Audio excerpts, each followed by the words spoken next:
Coucou, c'est Milandrune, bienvenue dans la cabane des cartes. Alors aujourd'hui, vidéo un peu particulière, peut-être que vous allez vous en ficher. Si vous zappez, je vous en voudrais pas. C'est l'ouverture d'un cadeau de pré-anniversaire. En fait, mon sabbat anniversaire, ça sera le week-end du 2-3 mai. Parce que je suis née le 3 mai et que ça tombe au moment de Beltane. Donc en général, on fête un petit peu les deux en même temps. Mais ce cadeau, c'est un cadeau d'une amie très chère, d'une sorcière, qui m'a fait un cadeau d'anniversaire en avance. Voilà. Je voulais attendre, mais en fait, je ne vais pas résister. Je sais que c'est un jeu de cartes, mais je ne sais pas du tout lequel. J'ai très hâte aussi de l'ouvrir parce que elle a le don de m'offrir des jeux de cartes qui... de premier abord, ce serait pas forcément mon délire et vers lesquels je n'irais pas forcément. Et en fait, qui s'avèrent être des super compagnons de route. Voilà. Donc, elle m'avait offert le Earth Magic Oracle Cards. La dernière fois, elle était allée en Angleterre.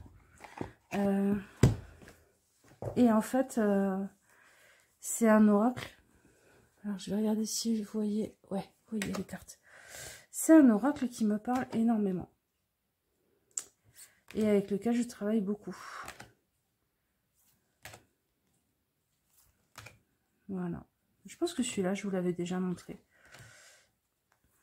J'aime beaucoup, beaucoup. Il y a des dessins très différents les uns des autres.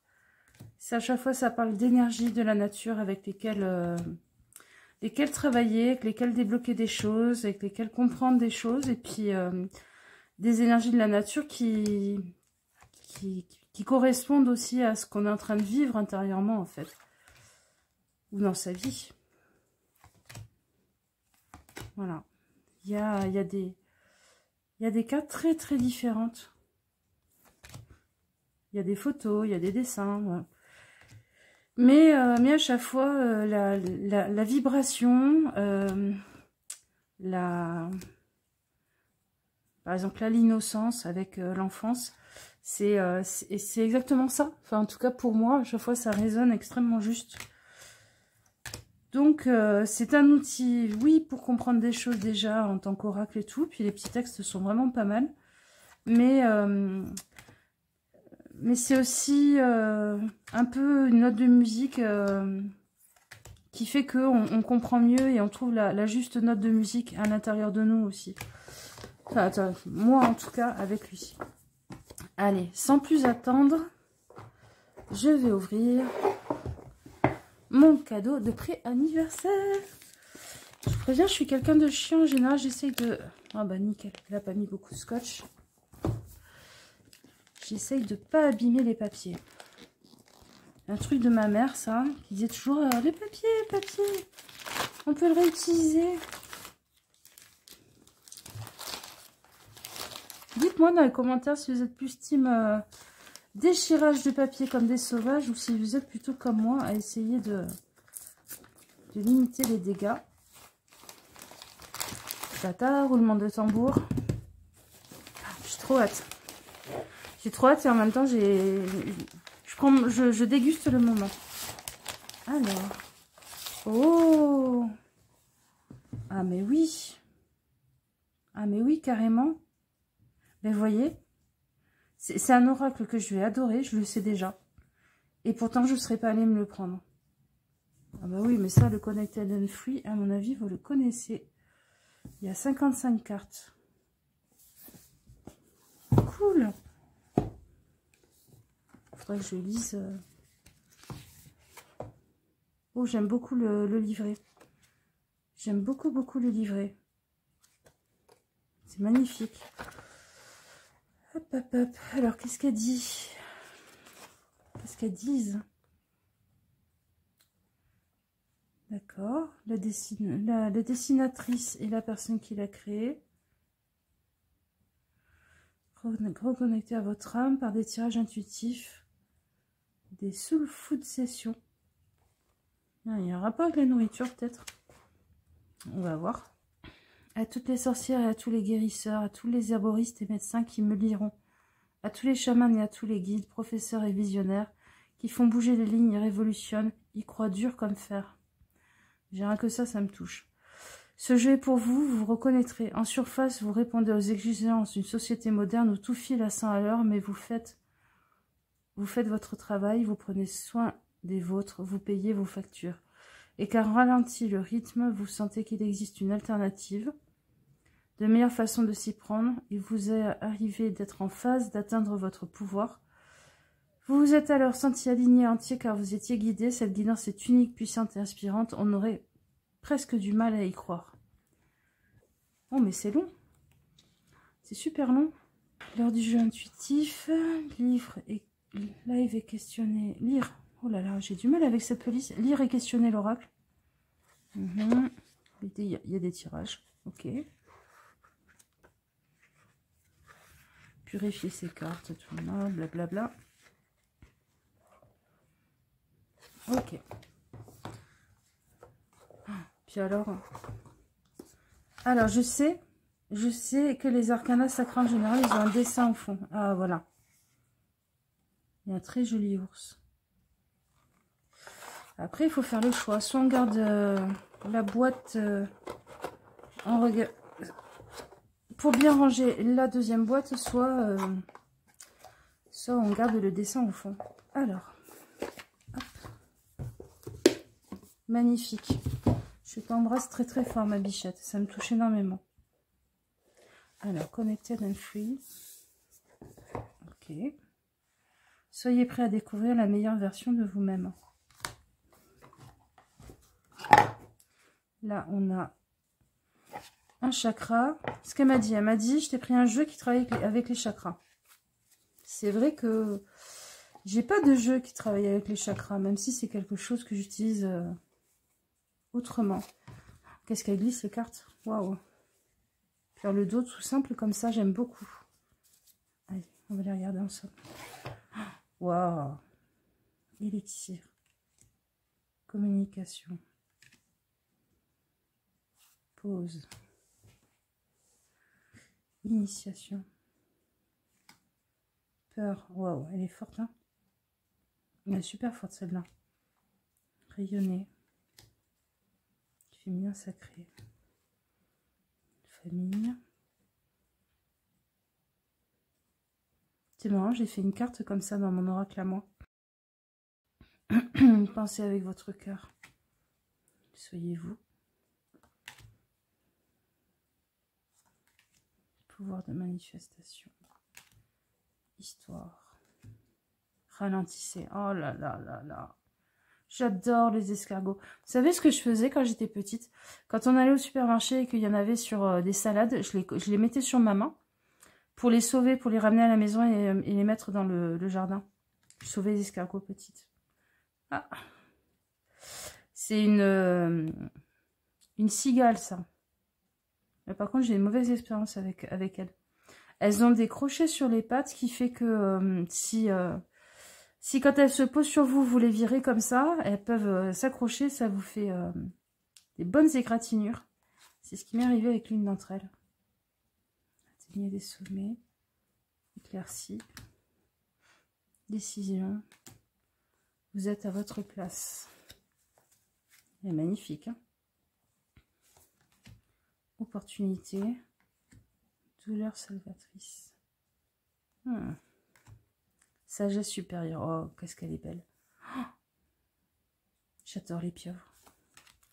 Guérison, clairvoyance.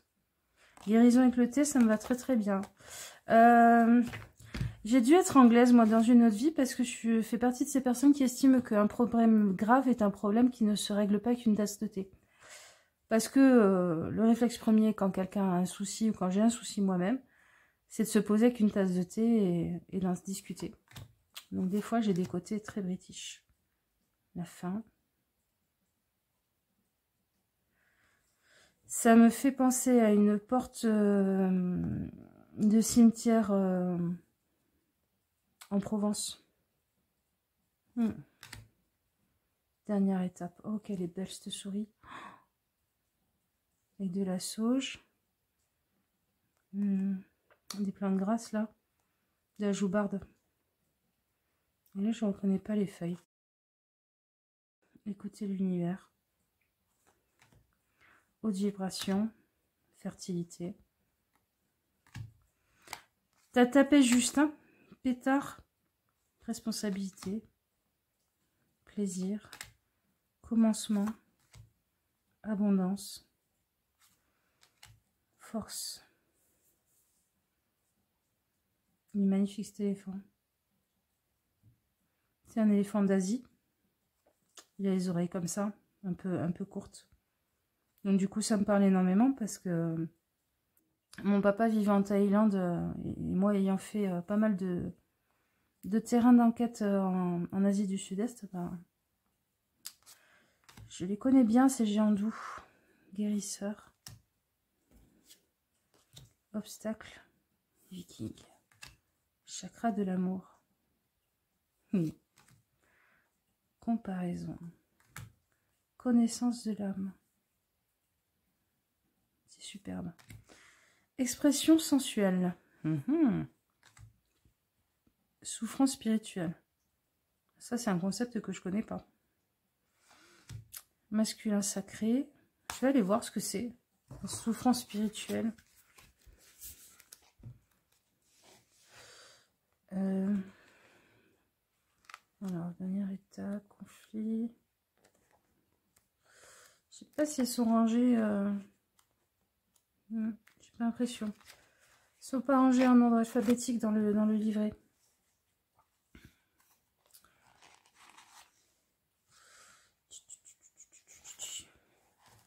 Alors, souffrance spirituelle. Ah bah c'est la dernière, 82. Un poids alourdi, votre cœur pèse sur votre poitrine, vous noue l'estomac. Cet inconfort épuise votre force vitale et votre capacité à savourer l'instant présent. Ah ok, je comprends. Ce poids est de nature énergétique, vous le portez peut-être en vous depuis longtemps. Profitez du fait qu'il remonte à la surface pour vous en débarrasser une bonne fois pour toutes. Il peut s'agir d'un projet inachevé, d'une connaissance de l'âme que vous avez préféré ignorer, d'un choix auquel vous avez résisté, d'une guérison nécessaire ou d'un pardon qu'il faut accepter. Je comprends. Vous savez, ça, ce travail-là, de se libérer de poids énergétique, ce qu'elle appelle les souffrances spirituelles.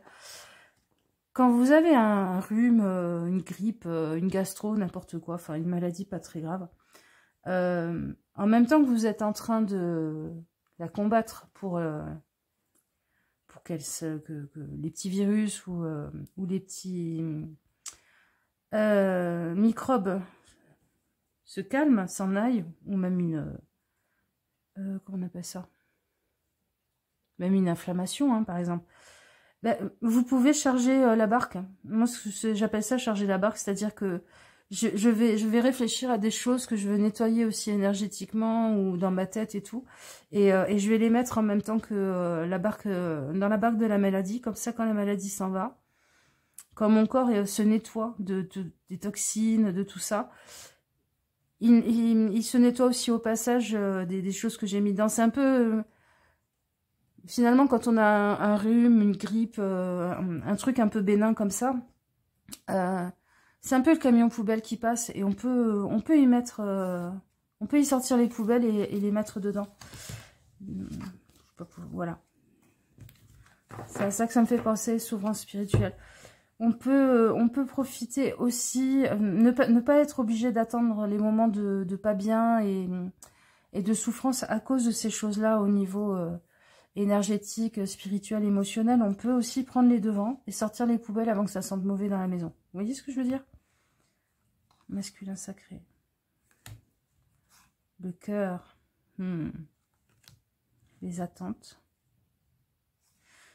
Moi, c'est plus... le serpent, c'est vraiment quelque chose, je vois plus comme la transformation, la mue.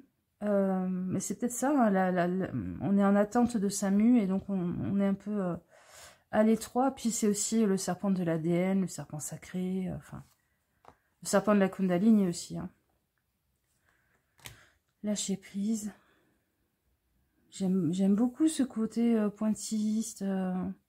C'est marrant, c'est un truc que j'aime pas du tout dans le Why Don't Know tarot. C'est vraiment un tarot qui m'attire pas. Alors, les goûts et les couleurs, hein, si vous adorez ce tarot, c'est pas un problème.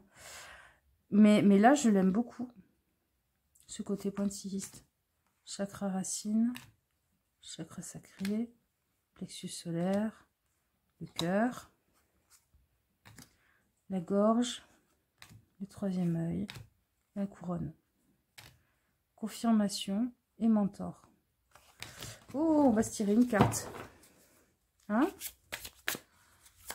Ah, ben je vais le faire avec vous. Ben, je vais le faire avec vous. Je vais vous montrer comment je me connecte à un jeu quand je le reçois. Alors, on va lui demander comment il se perçoit. En premier lieu. Comment il me perçoit. D'accord? Alors, comment il se perçoit? L'abondance. Nickel. Nickel, nickel. C'est une très belle façon de se voir. Comment il me perçoit? Comme une sorcière, comme une potionneuse. Mais ça, c'est pas... Hein? Je ramasse mes plantes sauvages. Je fais pousser mes aromatiques et tout ça. Dans mon jardin, je fais des potions. Je fais des tisanes. Je fais sécher mes plantes. Enfin, voilà. Quelle est sa qualité principale? La connaissance supérieure. Ok. Donc, très, très connecté. Très connecté, moi, je sens quand même avec une grande simplicité. Dans ce côté connaissance intérieure. Et puis, un côté droit au but aussi avec cet animal de proie. Hein, parce que j'ai l'impression que c'est un hibou. Mais les hiboux sont des rapaces. Hein, donc, c'est quoi son défaut? Des fois, il plane un peu. Des fois, il manque peut-être d'ancrage. C'est marrant qu'ils disent ça parce que moi, je le sens très ancré. Mais ouais, peut-être que des fois, il est trop spirituel pour certaines personnes. Je pense que c'est ça qu'il est en train de me dire. Qu'est-ce qu'il pense me faire travailler? La responsabilité. Par rapport à ses rêves. Hein? Atteindre ses rêves, c'est une responsabilité de toute une vie. C'est pas quelque chose qu'on peut constamment attendre que l'extérieur ou nos guides ou l'univers nous apportent. Je suis d'accord avec toi. Je trouve ça hyper intéressant. Qu'est-ce que tu détestes quand on travaille avec toi? Quelque chose, si je travaille avec toi, tu ne veux surtout pas que je fasse. Ah, ouais. Pour moi, vu que le pot il est fermé, là, c'est ressasser. Ressasser ses anciennes souffrances. Ne pas accepter de s'en libérer et passer son temps à revenir sur des tirages qui te posent toujours un peu les mêmes questions. Parce que on s'accroche à des anciennes souffrances, on s'accroche à une identité à travers ces blessures. Donc je comprends. Donc en fait, si je reviens 10 000 fois sur un truc qui m'est arrivé et dont j'arrive pas à me libérer, d'un moment, il risque de me mettre un peu des claques dans la tête en disant, bon, ça suffit. Voire de me troller en disant, non, j'ai déjà répondu 10 000 fois, maintenant ça suffit, quoi. Ok. Qu'est-ce que tu penses apporter en plus comme jeu dans ma cartothèque? Non, c'est pas toi. C'est toi. Oh, d'accord. Un rapport à... je comprends émotionnellement, mais alors le dire en mots. Un rapport à la mort, un rapport à l'au-delà, un rapport au deuil aussi. Un rapport à la mort dans tout ce qu'elle représente. De beaucoup plus réel, terre à terre. Réel autant dans ce qu'il y a de l'autre côté avec lequel on connecte, mais réel aussi dans ce que l'on vit par rapport à ça. Un rapport aux choses cachées, l'énergétique, les guides, les morts et tout ça, beaucoup plus ancré dans la logique, dans la réalité, pas une divagation une spéculation, un espèce de blabla ésotérique dessus. Quelque chose de très droit au cœur, ancré dans le corps et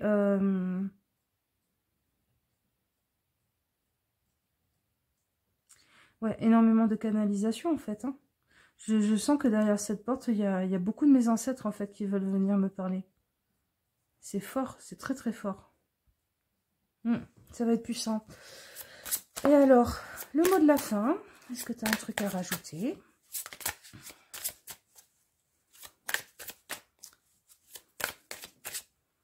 Le mot de la fin. La dernière étape. Je vais aller le lire pour comprendre ce qu'il veut me dire. Oh, je t'avais, petite souris. Là. Vous y êtes presque, c'est la dernière ligne droite de votre voyage avant la ligne d'arrivée. Malgré les énergies basses et autres pannes d'inspiration qui pèsent sur votre morale, vous êtes appelé à creuser au fond de vous, à faire remonter la sève de votre personnalité. Repoussez les doutes et les craintes qui profitent du moindre instant de fatigue pour vous assaillir. Et rappelez-vous toutes les raisons pour lesquelles vous avez choisi d'emprunter ce chemin. Connectez-vous à vos parts divines, celles qui élèvent votre vision, vous récolterez le fruit de vos efforts. Ouais, il me dit je vais être un bon compagnon de voyage. Et je t'ai déjà bien décrypté ma cocotte. Eh ben, bienvenue. Bienvenue, copain. Je suis contente de te rencontrer et je sais que je vais bosser merveilleusement bien avec toi. Et je fais des gros bisous à Estia.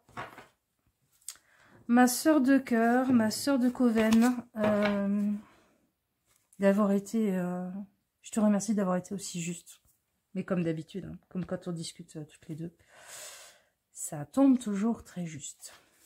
Voilà les copains. Bon ben, j'espère que vous aurez apprécié ce moment de plaisir de moi, avec moi. C'est... Voilà. J'ai du mal à me dire que mon plaisir puisse aussi être partagé par vous, mais pourquoi pas. Voilà. Je m'ouvre à la bienveillance d'autrui. C'est important. Je vous fais des gros bisous et de toute façon à bientôt parce que dans des prochains tirages je vais l'utiliser. Le Connected and Free.